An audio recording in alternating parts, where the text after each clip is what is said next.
So guys आज हम एक टॉपिक पढ़ने वाले हैं इंटरनेशनल मॉनेटरी सिस्टम, जो कि बहुत सारे कॉन्सेप्ट्स में बहुत ज़्यादा इंपॉर्टेंट है। अगर आप यूजीसी नेट दे रहे हो preparing for second exam of management, या फिर आपकी कोई अलग कोर्स है जिसमें एज अ सब्जेक्ट हमारा इंटरनेशनल बिजनेस एनवायरनमेंट आता है, तो हर जगह पे बहुत ही ज़्यादा इंपॉर्टेंट है। यूपीएससी एंट्रेंस एग्जाम्स वगैरह के लिए भी बहुत ही ज़्यादा इंपॉर्टेंट है। तो लेट्स स्टार्ट। सबसे पहले देखते हैं कि इंटरनेशनल मॉनेटरी सिस्टम क्या होता है।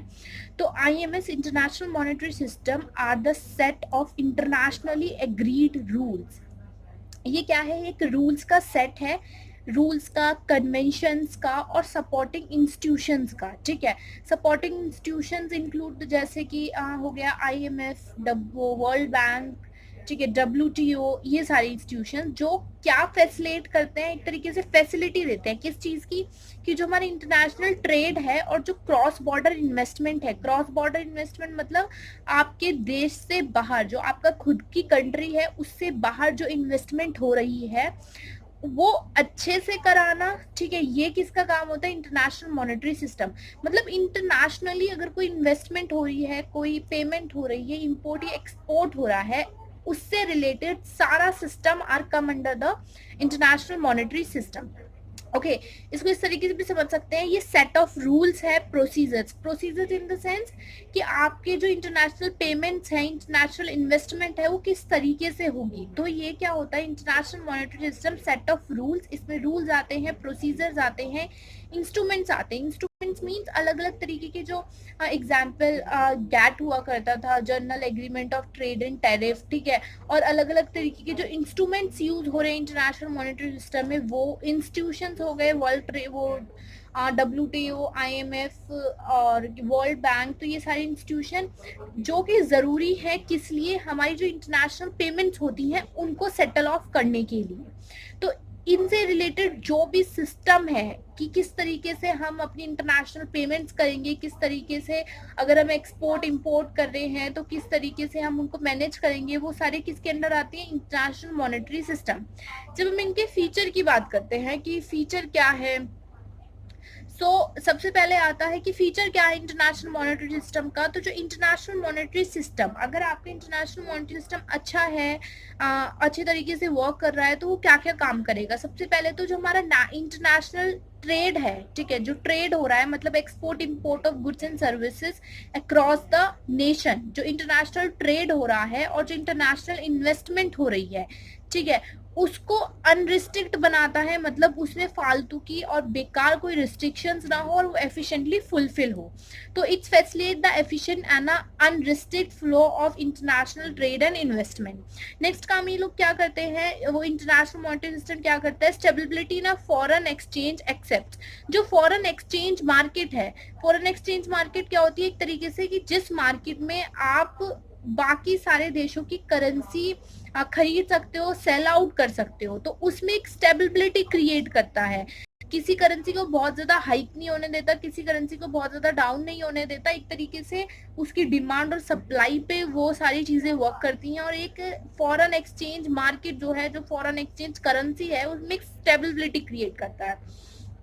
ठीक है, providing countries with a sufficient liquidity to the finance temporary balance of payment deficit. Okay, अगर देखो, अगर हमारा बैलेंस ऑफ पेमेंट डेफिशिएट में है, ठीक है, तो ये लोग क्या करते हैं, जो हमारे वी कैन से दैट जो हमारे सपोर्टिंग इंस्टीट्यूशंस है, जैसे कि वर्ल्ड बैंक हो गया, IMF हो गया, तो ये IMF है एग्जाम्पल। तो IMF क्या करेगा, जिस भी कंट्री का जो पेमेंट है, जिस भी कंट्री का जो बैलेंस ऑफ पेमेंट है, अगर वो डेफिशिएट में जा रहा है, अगर वो लॉस में जा रहे हैं, उनके एक्सपोर्ट ज़्यादा है उनके इंपोर्ट से, तो उनको लोन प्रोवाइड करेगा, उनके बैलेंस ऑफ पेमेंट को करेक्ट करने में हेल्प करेगा। तो इस तरीके से वो क्या कर रहे हैं, एक सफिशिएंट लिक्विडिटी प्रोवाइड कर रहे हैं, फाइनेंस प्रोवाइड कर रहे हैं, ठीक है, ताकि उनके जो बैलेंस ऑफ पेमेंट में डेफिशिएट आ रहा है उसको फिल आउट कर सके। और IMF किसके अंडर आता है? International monetary system. तो ये फंक्शन इंटरनेशनल मॉनेटरी सिस्टम का भी हुआ। कॉन्ट्रीब्यूटिंग इंटरनेशनल इकोनॉमिक स्टेबिलिटी, जो इकोनॉमिक स्टेबिलिटी है उसको क्रिएट करता है। ये कैसे करेगा? एग्जाम्पल लेते हैं इसके लिए, जैसे मेरे पास वर्ल्ड बैंक है। वर्ल्ड बैंक किसके लिए वर्क करता है? डेवलपिंग कंट्रीज के लिए। तो और डेवलप्ड कंट्रीज के लिए नहीं करता। तो वो क्या कर रहा है, वो एक तरीके से डेवलपिंग कंट्रीज को ऊपर ला रहा है, उनको डेवलप बनाने की कोशिश कर रहा है, और डेवलपिंग और डेवलप कंट्री में एक तरीके सा we can say that balance create कर रहा है, इकोनॉमिक स्टेबिलिटी क्रिएट कर रहा है। हमने हमेशा एज एन क्या कहते हैं इंडियन टर्म में हमने हमेशा सुना है कि हमारे देश में जो अमीर है वो अमीर होता जा रहा है, जो गरीब है वो गरीब होता जा रहा है।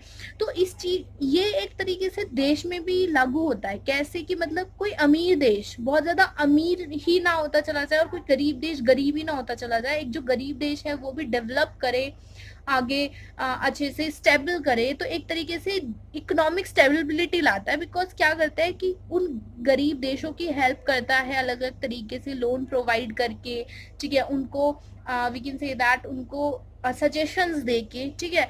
और क्या करता है, अलाउइंग मेंबर कंट्रीज, जो मेंबर कंट्रीज हैं उनको अलाउ करता है कि उनके जो मॉनेटरी और फिस्कल पॉलिसीज हैं वो अच्छे से रन अप करें, अच्छे से चलें। और जैसे अगर हम एग्जांपल ले कि वर्ल्ड ट्रेड ऑर्गेनाइजेशन है और वर्ल्ड बैंक है, तो वो एक तरीके से अपनी जो कंट्रीज हैं, जो उनकी मेंबर कंट्रीज हैं, उनको लोन्स वगैरह भी प्रोवाइड करते हैं। तो ये सारा काम किसके आता है, अंदर आता है इंटरनेशनल मॉनेटरी सिस्टम के। अब हम पढ़ेंगे कि इंटरनेशनल मॉनेटरी सिस्टम की एक तरीके से हिस्ट्री क्या है, उसका स्ट्रक्चर क्या है, वो पहले किस तरीके से था और अब वो धीरे धीरे किस तरीके से यूज होने लगा है, अब किस तरीके के फेस में आ गया है। सो हम एक बार ये छोटा सा डायग्राम देख लेते हैं। सबसे पहले हमारे पास अगर हम आईएमएस के स्ट्रक्चर की बात करें तो सबसे पहले हमारा आता था बायमेटलिज्म, ठीक है, जो कि 1875 से पहले वर्क करता था। उसके बाद हमारे पास आया क्लासिकल गोल्ड स्टैंडर्ड, जो कि 1875 से 1914 तक चला। उसके बाद हमारे पास आया इंटरवॉर पीरियड। इंटरवॉर पीरियड है जो वर्ल्ड क्या कहता है जो हमारा विश्व युद्ध हुआ था, ठीक है, जो हमारी उसमें जो उसका जो पीरियड था वो था हमारा इंटरवॉर पीरियड। उसके बाद जो हमारा आता है, उसके बाद आता है ब्रेटन वुड्स सिस्टम, और अब जो चल रहा है हमारा द फ्लेक्सिबल एक्सचेंज रेट। तो इस तरीके से ये पूरा स्ट्रक्चर है जो कि हम एक एक करके पढ़ते हैं। तो सबसे पहले हमारा आता है बाईमेटलिज्म। अब बाईमेटलिज्म क्या होता है, this is a system is known as a double standard. इसे डबल स्टैंडर्ड सिस्टम बोला जाता था because here the both gold and silver were used as a money. Now अब इसे समझते हैं।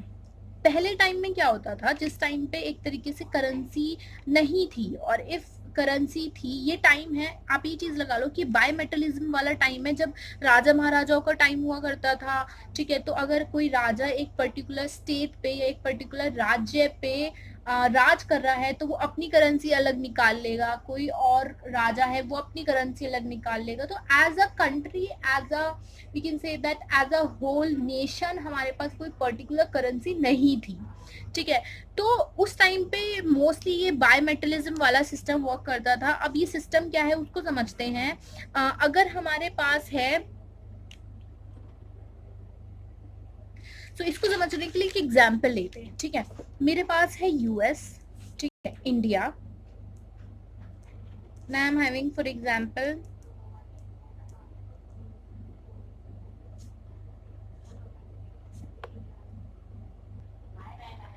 सो यूएस, इंडिया और फ्रांस। तो पहले क्या होता था, इंटरनेशनल ट्रेड होता था गोल्ड और सिल्वर में, ठीक है। अब कोई कंट्री अपनी किसी भी चीज को गोल्ड में वैल्यू करती थी, कोई कंट्री किसी भी चीज को सिल्वर में वैल्यू करती थी, और कोई कंट्री किसी चीज को दोनों में वैल्यू करती थी। एग्जाम्पल, जो यूएस है वो अपनी किसी भी गुड को गोल्ड में वैल्यू करती है, ठीक है। जो इंडिया है वो सिल्वर में वैल्यू करती है, और जो फ्रांस है वो गोल्ड और सिल्वर दोनों में वैल्यू करती है। तो अब अगर इंडिया को फ्रांस के साथ किसी भी चीज का ट्रेड करना है तो सिल्वर सिल्वर में इजिली ट्रेड हो जाएगा, और फ्रांस को गोल्ड के साथ करना है तो गोल्ड गोल्ड में इजिली ट्रेड हो जाएगा। अब जब बात आती है कि अगर इंडिया और यूएस को ट्रेड करना है तो वो कैसे ट्रेड करें, तो उस टाइम पे वो हेल्प लेते थे फ्रांस की, क्योंकि फ्रांस दोनों ही करेंसी में डील कर रहा है, दोनों ही मेटल्स में डील कर रहा है। उस टाइम पे डील कैसे होती थी, जो हमारे प्रीशियस मेटल हैं, जो हमारी गोल्ड है, जो हमारा सिल्वर है, उनके हेल्प से वो क्या कहते हैं ट्रेड होता था। तो अब जब इंडिया को अगर यूएसए के साथ ट्रेड करना है तो वो तो अपनी किसी भी कॉमोडिटी को सिल्वर में मेजर कर रहा है। एग्जाम्पल ले लेते हैं कि कॉमोडिटी ए है, ठीक है, कोई गुड ए है, ठीक है, उसका ट्रेड करना है, ठीक है, ये सारे देश मिलकर ट्रेड कर रहे हैं, तो उस गुड का ट्रेड अगर फ्रांस और यूएसए के बीच में हो रहा है तो ये गोल्ड पे है, ये गोल्ड सिल्वर दोनों पे उस गुड को we can say that value कर रहा है, ठीक है। अगर आपको समझ नहीं आ रहा कि गुड को वैल्यू करने का मतलब क्या है, तो इसका मतलब ये है कि जैसे हमने लगा लिया कि एक पर्टिकुलर जो गुड ए है वो यूएसए में 1 ounce ऑफ गोल्ड में आ जाती है और फ्रांस में 2 ounce ऑफ गोल्ड में आ जाती है। तो इस तरीके से उन्होंने वैल्यू कर दी, ठीक है, एक गुड को गोल्ड के साथ। तो अगर इनको ट्रेड करना है तो दे कैन इजिली ट्रेड। अगर इंडिया और फ्रांस को ट्रेड करना है तो वही गुड इंडिया में सिल्वर में वैल्यूएबल है और फ्रांस के पास तो दोनों चीजें हैं, तो they can trade. But problem वहां पे आई जब यूएस और इंडिया को ट्रेड करना हो। ये कैसे ट्रेड करेंगे, क्योंकि इंडिया जो है वो गुड ए को किस में वैल्यू करती है, सिल्वर में, यूएस जो है वो गुड ए को किस में वैल्यू करता है, गोल्ड में। तो तब हम हेल्प लेते थे एक ऐसी कंट्री की जो ट्रेड जो उस गुड को वैल्यू करता हो दोनों में, गुड और सिल्वर में, एग्जाम्पल फ्रांस। तो तब इंडिया क्या बोलेगा कि ठीक है, आप मेरे को ये बताओ कि अगर आप गुड ए को गोल्ड में रखो तो क्या वैल्यू आती है। तो फ्रांस इसको वैल्यू बता देगा और आफ्टर दैट ये गोल्ड एक तरीके से इनको वैल्यू पता लग जाएगी, इंडिया को वैल्यू पता लग जाएगी गुड ए की गोल्ड में वैल्यू कितनी है, ठीक है, और सिल्वर में वैल्यू कितनी है। तो उस तरीके से क्या होगा, एक वी कैन से दैट एक एक्सचेंज रेट उनको पता लग जाएगा और they are able to trade between US and India. But now the problem arise that कि ये कोलैप्स किस तरीके से हुआ, पहले पढ़ लेते हैं एक बार अपनी नोट से, ठीक है।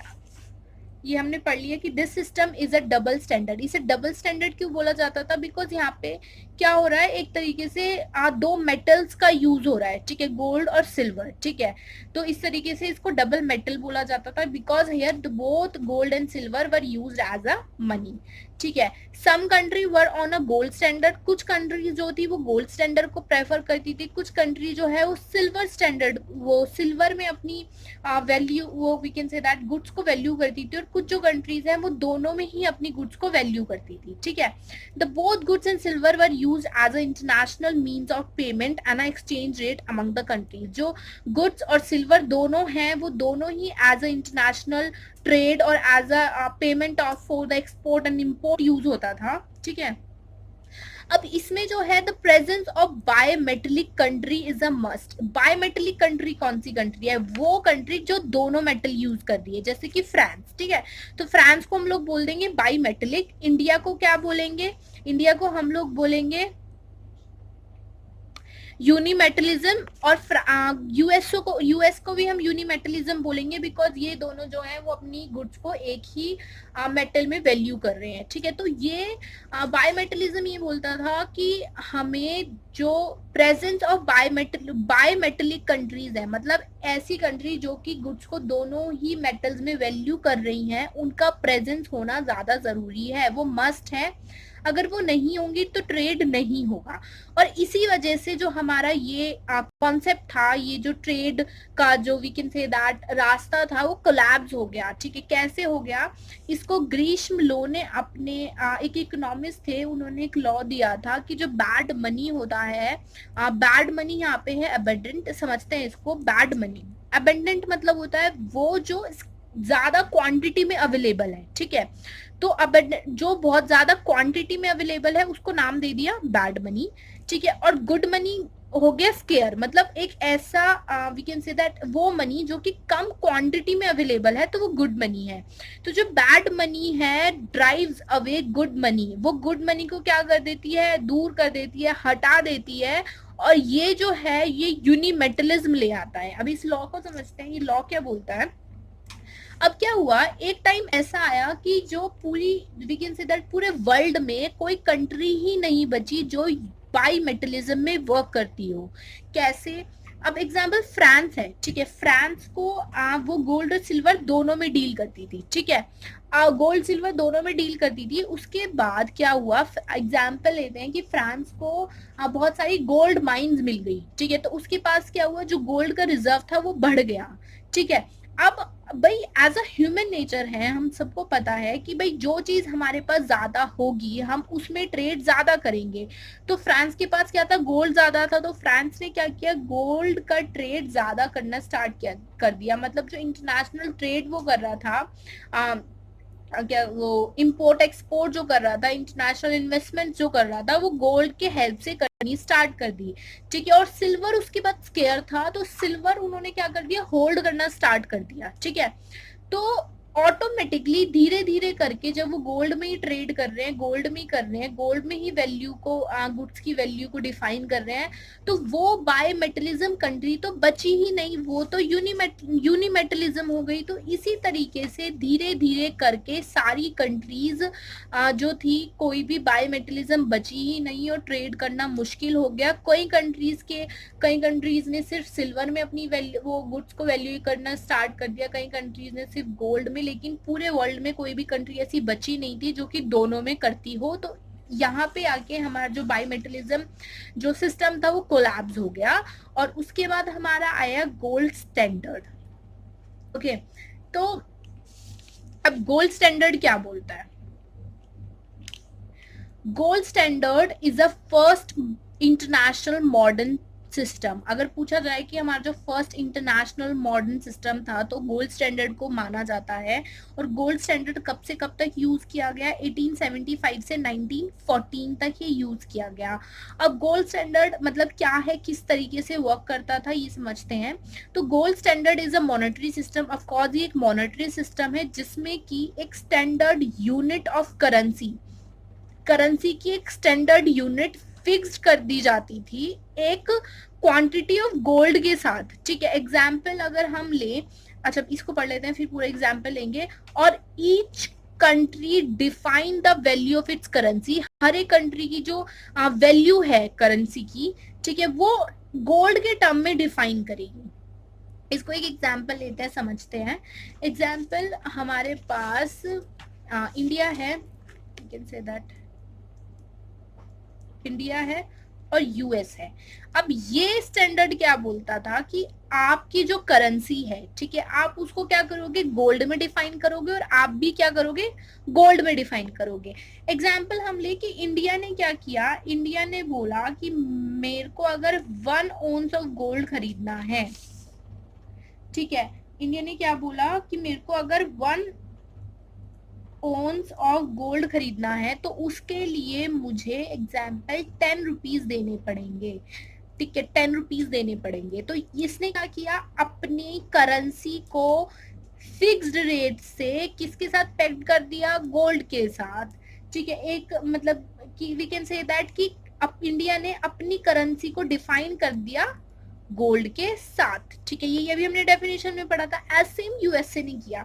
यूएसए ने क्या बोला कि मेरी करेंसी के हिसाब से, ठीक है, मेरे $5 में 1 ounce ऑफ गोल्ड आ जाएगा। इसने क्या बोला, मेरे $5 में 1 ounce ऑफ गोल्ड आ जाएगा। तो यहाँ पे यूएसए ने क्या किया, अपनी करेंसी को एक फिक्स्ड रेट से, ठीक है, डिफाइन कर दिया इन अ टर्म ऑफ गोल्ड। ठीक है। अब अगर हमें एक्सचेंज रेट डिटरमाइन करना हो, सोचो, अब हमें अगर एक्सचेंज रेट डिटरमाइन करना हो तो हम कर पाएंगे, हाँ, कि ₹10 आर इक्वल्स टू $5। ठीक है। So let's come to the notes again.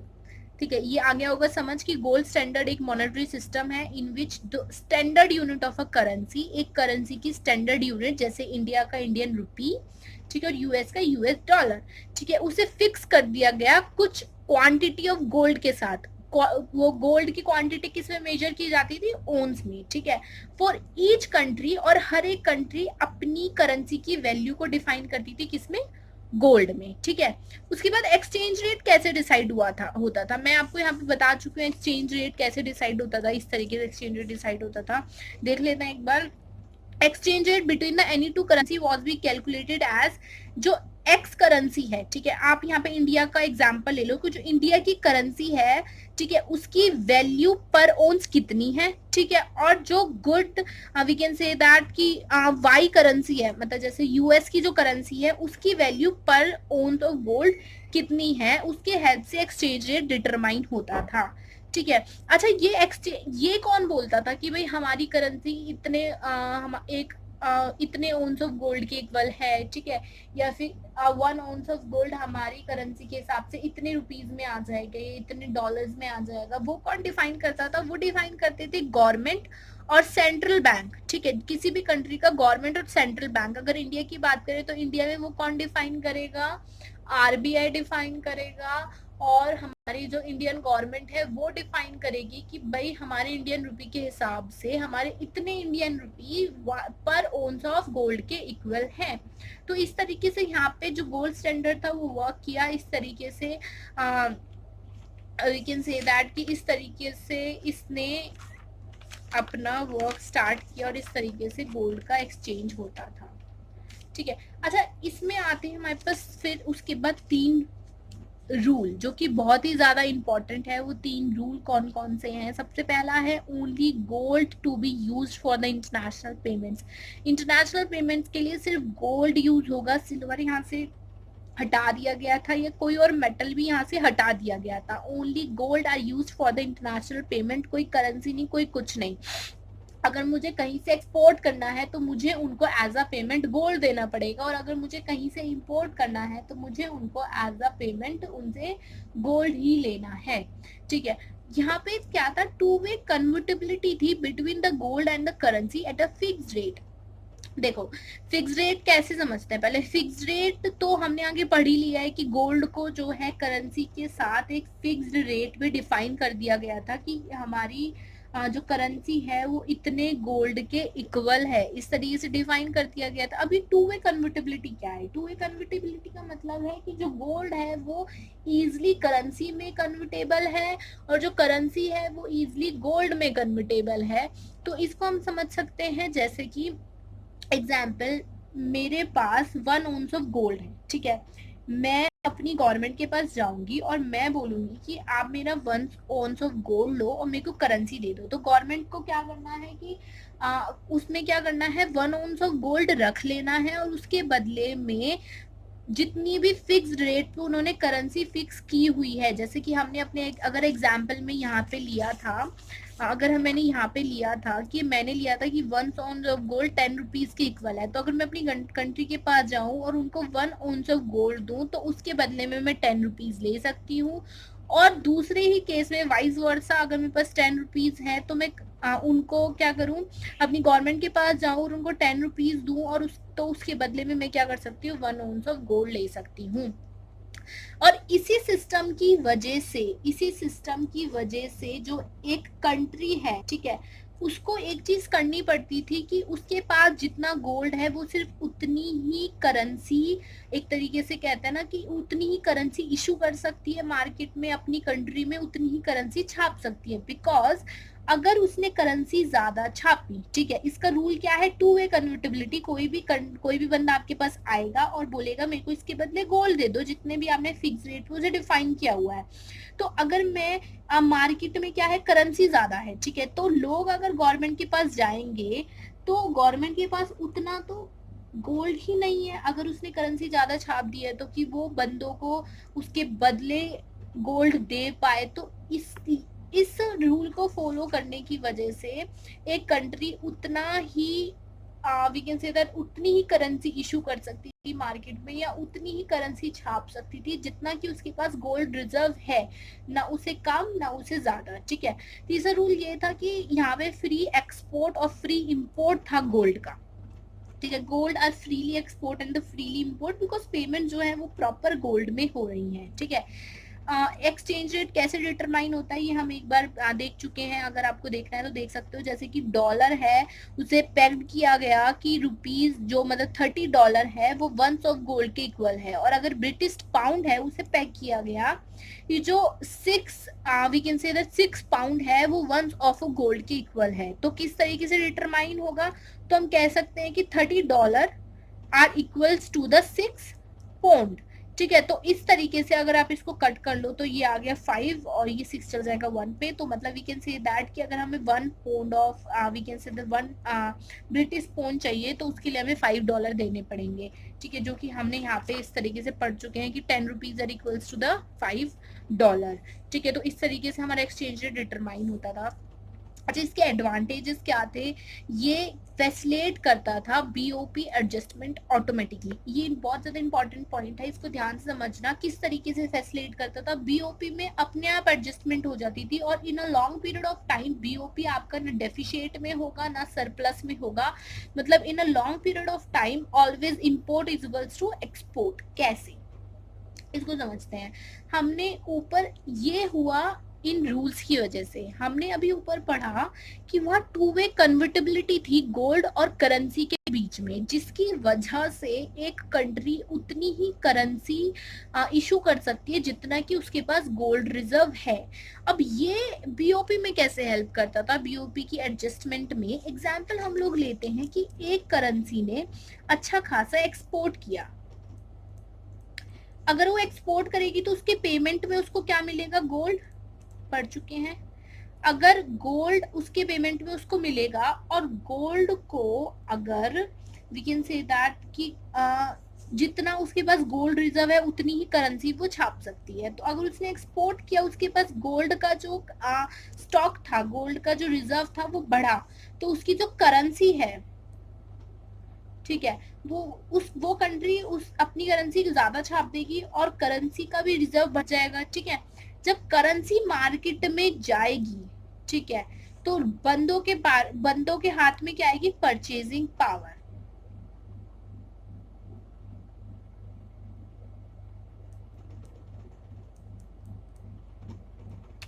और जब ज्यादा परचेजिंग पावर एक कंट्री के हैंड में होती है तो वो लीड करती है किसको?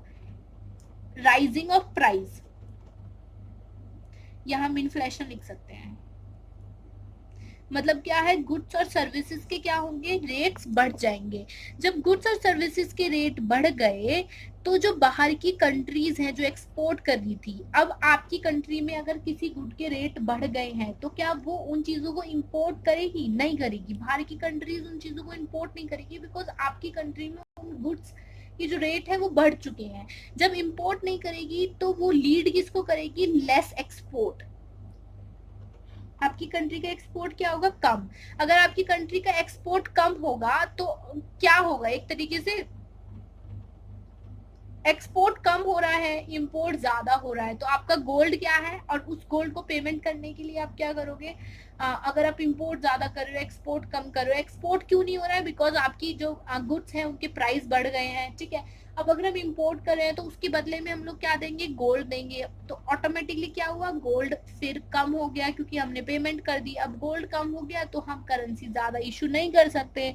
ठीक है, तो इस तरीके से ये सर्कल चलता रहेगा। अब करेंसी ज्यादा इशू नहीं कर पाएंगे, ठीक है, करेंसी ड्रॉबैक कर लेंगे मार्केट से, तो इस वजह से परचेजिंग पावर कम हो जाएगी। फिर क्या होगा? इन्फ्लेशन, मतलब रेट्स कम हो जाएंगी गुड्स के। ठीक है, डिफ्लेशन आ जाए, एक तरीके रिसेशन की तरफ चली जाएगी कंट्री, और उससे क्या होगा? गुड्स की अगर प्राइस कम हुए तो फिर एक्सपोर्ट बढ़ जाएंगे। ठीक है, तो इस तरीके से सर्कल चलता रहेगा और इस तरीके से ऑटोमेटिकली एडजस्टमेंट हो जाती थी बीओपी में।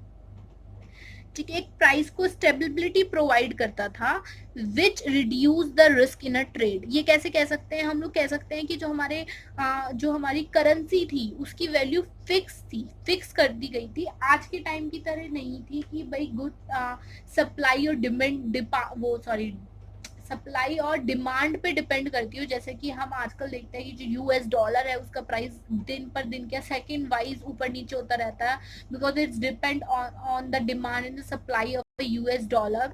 सो इस तरीके से नहीं था, उस टाइम पे एक फिक्स्ड कर दी गई थी, तो उसमें जो रिस्क था ट्रेड करने का वो नहीं था। आज के टाइम में रिस्क है अगर हम ट्रेड करते हैं, बिकॉज अगर हमने आज कोई ऑर्डर दिया, वो मैंने दे दिया यूएस में 69 के हिसाब से, और कल ही वो जो प्राइस था वो 65 हो गया यूएस डॉलर का, तो उस तरीके से मेरे को नुकसान हो गया। तो यहाँ पे फ्लेक्सिबल रेट ऑफ एक्सचेंज में बहुत ज्यादा रिस्क है, उस टाइम पे रिस्क नहीं था, तो एक तरीके से एडवांटेज है। By trying a money supply to a supply of a gold, the central bank are enable to expand a money supply.